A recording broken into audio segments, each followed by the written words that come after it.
So very good evening student, hope आप सभी बहुत अच्छे होंगे। आज हम लोग इंडियन पॉलिटी एंड कॉन्स्टिट्यूशन का एक डाउट को क्लियर करेंगे। अक्सर स्टूडेंट के पास ये डाउट रहता है, मैं लाइव क्लास ले रहा हूँ, क्विज भी करवा रहा हूँ, वहाँ पे भी देखता हूँ स्टूडेंट को ये डाउट रहता है। वो डाउट को आज मैं पूरा क्लियर कर दूंगा। डाउट ये रहता है लोकसभा और एक राज्यसभा, ठीक है, लोकसभा और राज्यसभा, इन दोनों हाउस, ये जो दो हाउस है, इसमें सवाल एक बनता है जो मैं अक्सर पूछता हूँ स्टूडेंट से, और जो अक्सर स्टूडेंट फंसते हैं इसमें, वो है टेन्योर को लेकर के, मतलब कार्यकाल को लेकर के। अब बहुत लोग को ये भी नहीं पता है कि वो फंसते भी है, मतलब कुछ कुछ चीज़ ऐसा होता है ना कि आप कह सकते हैं कि वो सत्य से अनभिज्ञ होते हैं। वही चीज़ यहाँ पे शायद ये वीडियो अगर आप देख लीजिएगा पूरा तो आपको भी समझ में आएगा, अच्छा ये डाउट भी था। वो डाउट आपको पता नहीं कि डाउट है, लेकिन ये डाउट है। ये मैं क्या बोल रहा हूँ समझाता हूँ, क्योंकि अभी जो मैं बोल रहा हूँ वही आपको समझ नहीं आता होगा मैं बोल क्या रहा हूँ। देखिए, नॉर्मली लोग बोल देते हैं कि लोकसभा के जो मेंबर है, लोकसभा के जो सदस्य हैं, मेंबर ऑफ लोकसभा, लोकसभा के मेंबर का 5 साल कार्यकाल होता है, राज्यसभा के मेंबर का 6 साल कार्यकाल होता है। अमूमन आप यही सुनते होंगे कि लोकसभा मेंबर का कितना कार्यकाल होता है, 5 साल होता है, राज्यसभा के मेंबर का कितना कार्यकाल होता है, 6 साल होता है। लेकिन क्या ये सही है? नहीं, यही सही नहीं है, यही चीज़ आपको समझना है। एक कभी कभी कुछ लोग बोल देते ये भी कि सर राज्यसभा का टेन्योर 6 साल होता है, तो क्या ये स्टेटमेंट सही है? तो ये भी स्टेटमेंट सही नहीं है। दो स्टेटमेंट मैंने आपको बताया, एक कि लोकसभा के मेंबर का टेन्योर 5 साल होता है और राज्यसभा का टेन्योर 6 वर्ष होता है। दोनों स्टेटमेंट गलत है, यही कन्फ्यूज़न है। तो अभी बहुत स्टूडेंट ऐसे होंगे जिनका दिमाग थोड़ा सा हिला होगा, अच्छा ये भी कन्फ्यूज़न, अब उनको समझ में आ रहा है कि ये मैं बोलना क्या चाह रहा हूँ, है ना। और कहीं ना कहीं कभी कभी होता है कि वो इसी को सत्य मान लेते, अंतिम सत्य मान लेते, मतलब उन सोच भी नहीं पाते उतना। फिर पता चलता है अरे इस पे भी कुछ बात है ना, इसके अंदर में भी अगर हम जाएंगे, उसकी गहराई में भी जाएंगे तो कुछ ना कुछ कॉन्सेप्ट निकलेगा। तो वही चीज़ यहाँ पे मैं थोड़ा सा स्पष्ट करना चाहता हूँ आप लोग को, ताकि आज के बाद ये डाउट नहीं रहे। मैंने अपने लाइव क्लास में भी स्पष्ट किया है, बहुत स्टूडेंट को स्पष्ट किया। जब ये सवाल मैं ऑफलाइन क्लास में भी जब मैं स्टूडेंट से पूछता था तो वो भी फंसते थे, हमेशा फंसते थे। और बहुत बेसिक चीज़ है ये, आपको पता होना चाहिए। और ये तभी पता होगा जब आप उसका स्ट्रक्चर अच्छे से समझते हैं। पार्लियामेंट का स्ट्रक्चर अगर अच्छे से समझिएगा तो ये चीज़ आपके लिए आसान हो जाएगा। तो पहला चीज़ तो आप ये समझिएगा, जो पार्लियामेंट है, पार्लियामेंट में आपको पता है कि लोकसभा, राज्यसभा, राष्ट्रपति को मिलाकर हम लोग क्या बोलते हैं, पार्लियामेंट। और इस पार्लियामेंट में 2 हाउस है, कौन कौन सा, लोकसभा और राज्यसभा, लोकसभा और राज्यसभा। अब पहला सवाल ये आप समझिएगा, केंद्र में हम कहते हैं कि केंद्र सरकार है, संघ की सरकार या यूनियन गवर्नमेंट बोलते हैं, जैसे है ना अभी एनडीए की गवर्नमेंट, बीजेपी की गवर्नमेंट है, मोदी जी प्रधानमंत्री है। तो हम जब कहते हैं कि केंद्र में बीजेपी की गवर्नमेंट है या केंद्र में कांग्रेस की गवर्नमेंट है, तो जब हम ये बात कहते हैं तो इसका आधार क्या होता है, मतलब कहाँ से हम बताइए, फैक्ट हम कहाँ से लाते हैं, कैसे हमको पता चलता है कि ये बीजेपी का गवर्नमेंट है या कांग्रेस का गवर्नमेंट, पता कैसे चलता है? तो वो पता कैसे चलता है, तो पता हम लोग को चलता कहाँ से, इसी लोकसभा से। कि लोकसभा में जिस पॉलिटिकल पार्टी का बहुमत होगा, देखिए आज मैं बहुत बेसिक क्लास ले रहा हूँ, बहुत बेसिक क्लास, तो बेसिक चीज़ समझना ज़रूरी है। हम लोग एडवांस की तरफ भागते हैं, लेकिन आपको बेसिक ही नहीं पता रहता। तो खैर, तो मैं क्या बात करूँ कि लोकसभा जो है, जिस पॉलिटिकल पार्टी का बहुमत, मेजॉरिटी इस सदन में होता है, लोकसभा में होता है, उसी का क्या बनता है, उसी का बनता है सरकार, उसी का गवर्नमेंट बनता है, ठीक है। राज्यसभा में मेजॉरिटी है कि नहीं उससे कोई मतलब नहीं। मेजॉरिटी का मतलब क्या हो गया, मोर देन 50%, है ना। जैसे लोकसभा में सीटों की संख्या, जो चुनाव होता है वो कितना होता है, 543 सीट पर चुनाव होता है। तो 543 का आधा से एक अधिक, अगर इतना सीट है तो फिर क्या बोलेंगे, इतना सीट है तो हम बोलेंगे यहाँ पे सरकार फलाना पॉलिटिकल पार्टी का बन गया। जो भी पॉलिटिकल पार्टी इतना सीट ले आएगा उसको हम लोग बोलेंगे सरकार इसका बन गया। क्लियर ये चीज? अब एक चीज समझिएगा आप लोग, लोकसभा डिसाइड करता है सरकार किसका बनेगा, किस आधार पर डिसाइड करता है, तो आधार क्या होता है सरकार बनने का, मेजॉरिटी, ठीक है। अब लोकसभा के लिए क्या बताया गया कि लोकसभा जो बना ये कितने साल तक वर्क करेगा, अगर बीच में कोई विघटित नहीं हो तो ये 5 वर्ष तक वर्क करेगा, मतलब 5 ईयर, 5 साल तक लोकसभा बना रहेगा। 5 साल बाद फिर से चुनाव होगा। अच्छा, ये 5 साल हम लोग काउंट कहाँ से करते हैं? तो पहली बैठक से करते हैं, फर्स्ट मीटिंग से करते हैं। फर्स्ट मीटिंग या प्रथम बैठक किसको बोलते हैं? तो जब लोकसभा बनता है, पहला सेशन स्टार्ट होता है, सेशन का जो पहला दिन होता है उसको हम लोग फर्स्ट मीटिंग या प्रथम बैठक बोलते हैं। ठीक है, तो आप एक बात समझिएगा, 5 वर्ष के लिए लोकसभा बना। अब अगर ये बीच में विघटित ना हो तो 5 वर्ष चलेगा। यहां तक तो क्लियर है। अब यहीं पे समस्या आता है। समस्या ये आता है जब हम कहते हैं कि लोकसभा के जो मेंबर हैं, लोकसभा के मेंबर हैं, इनका कितना टेन्योर होता है। तो मैं आपको बताऊं, लोकसभा के मेंबर का कोई भी टेन्योर नहीं होता है। अब बहुत लोग कंफ्यूज यहां पे फिर से होंगे कि सर आप क्या बोल रहे हैं। बिल्कुल, लोकसभा के मेंबर का कोई भी टेन्योर नहीं होता, कोई भी कार्यकाल नहीं होता है।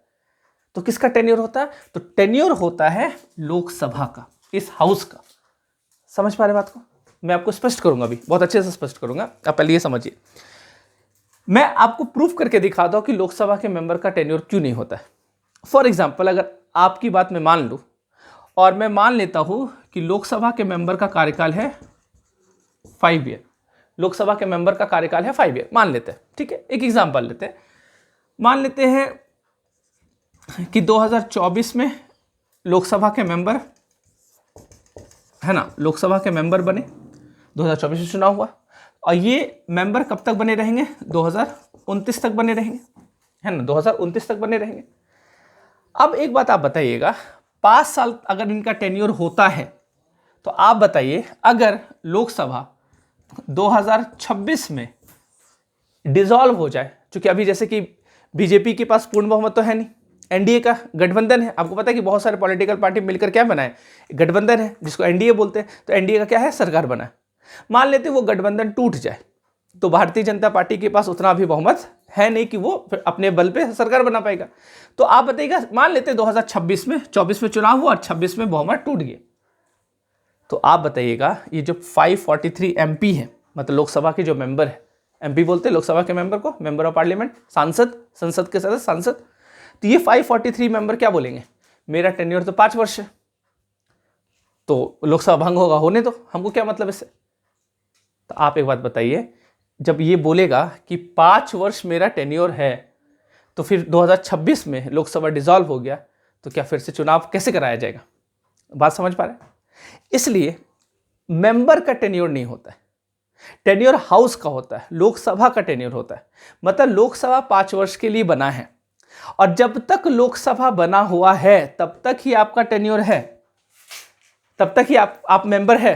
जैसे लोकसभा डिसॉल्व हो जाए, चाहे दूसरे साल हो जाए, तीसरे साल हो जाए, जैसे मैंने एग्जांपल दिया 2024 में बना, 2026 में डिसॉल्व हो जाए, तो जैसे डिसॉल्व लोकसभा हो जाएगा, सारे लोगों का मेंबरशिप क्या हो जाएगा? समाप्त हो जाएगा। चाहे वो पक्ष हो, चाहे वो विपक्ष हो, सारे लोगों का मेंबरशिप क्या हो जाएगा? समाप्त हो जाएगा। इसलिए हम कहते हैं कि लोकसभा के मेंबर का टेन्योर नहीं होता है, लोकसभा का टेन्योर होता है। तो अब इस शब्द का आप प्रयोग कीजिएगा कि टेन्योर ऑफ लोकसभा, लोकसभा का कार्यकाल 5 वर्ष का होता है, अगर बीच में विघटित नहीं, वो भी फिक्स नहीं, बीच में विघटन हो जाएगा, डिसॉल्व हो जाएगा, है ना, भंग हो जाएगा तो खत्म हो गया। ठीक है, फिर से नया चुनाव होगा। लेकिन आप ये नहीं कहिएगा कि मेंबर का टेन्योर 5 वर्ष का होता। जैसे एक और एग्जांपल मैं लेता हूं, मान लेते हैं 2026 में लोकसभा डिसॉल्व ना हो, 2026 में कोई एक सीट जो है वो खाली हो जाए लोकसभा का। मान लेते हैं जो लोकसभा के एमपी है उन्होंने त्यागपत्र दे दिया, है ना, जैसे कि बहुत कारण से सीट खाली होता है, कभी किन्हीं सदस्य की मृत्यु हो जाती है या कोई सदस्य त्यागपत्र दे देते हैं, है ना, किसी भी कारणवश वो सीट खाली हो गया। तो जब सीट खाली होगा तो उस सीट पर क्या होगा? बाई इलेक्शन होगा, उपचुनाव होगा, और वो उपचुनाव जो होगा 6 महीने के भीतर होगा उपचुनाव। तो आप मुझे बताइएगा, जब उपचुनाव होगा 2026 में, अगर उपचुनाव होगा तो ये जो चुनाव जीतकर आएंगे जो व्यक्ति, क्या वो बचे हुए शेष समय के लिए रहेंगे कि 5 वर्ष के लिए रहेंगे? मतलब 2026 में चुन के आए, 29 में क्या होने वाला है? फिर से लोकसभा का चुनाव होगा। तो क्या ये व्यक्ति 5 वर्ष तक रहेंगे या फिर 29 तक रहेंगे? अगर 5 वर्ष तक रहेंगे तब तो 2031 तक रहेंगे, तो 5 वर्ष तक नहीं रहते ना। तो जब उपचुनाव होता है तो वो व्यक्ति 5 वर्ष तक नहीं रहते, वो व्यक्ति फिर क्या रहेंगे? बचा हुआ जो शेष समय है उतने तक वो क्या रहेंगे, मेंबर बने रहेंगे। इससे भी आपको ये स्पष्ट हो गया कि लोकसभा में मेंबर का टेन्योर नहीं होता है, लोकसभा में सदस्यों का कार्यकाल नहीं होता है। किसका कार्यकाल होता है, हाउस का कार्यकाल होता है, लोकसभा का टेन्योर होता है।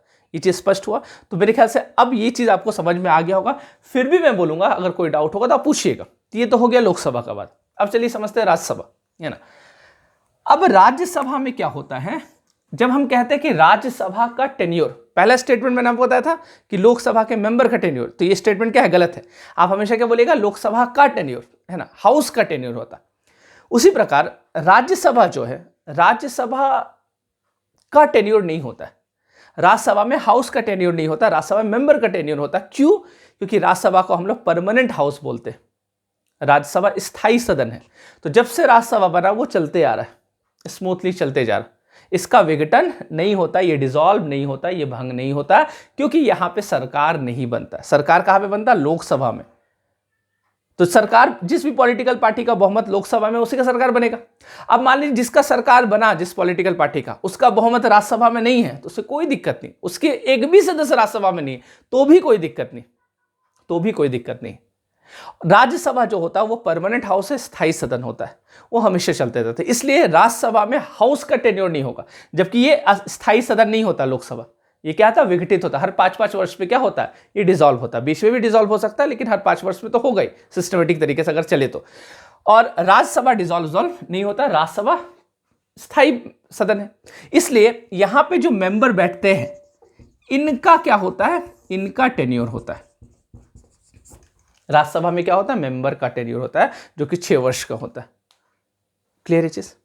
और ये भी आपने पढ़ा कि हर 2-2 साल में राज्यसभा का क्या होता है, 1/3 सीट पे चुनाव होता है। तो 1/3 सीट पे राज्यसभा का क्या होता है, चुनाव होता है हर 2-2 साल में। तो इसका मतलब ये मत समझिएगा 2 साल टेन्योर हो, नहीं, हर 2-2 साल में चुनाव होता है राज्यसभा का। 1/3 सीट पर जो चुनकर आएंगे वो 6 वर्ष के लिए रहेंगे। तो टेन्योर 6 वर्ष का ही होता है राज्यसभा के सदस्य का।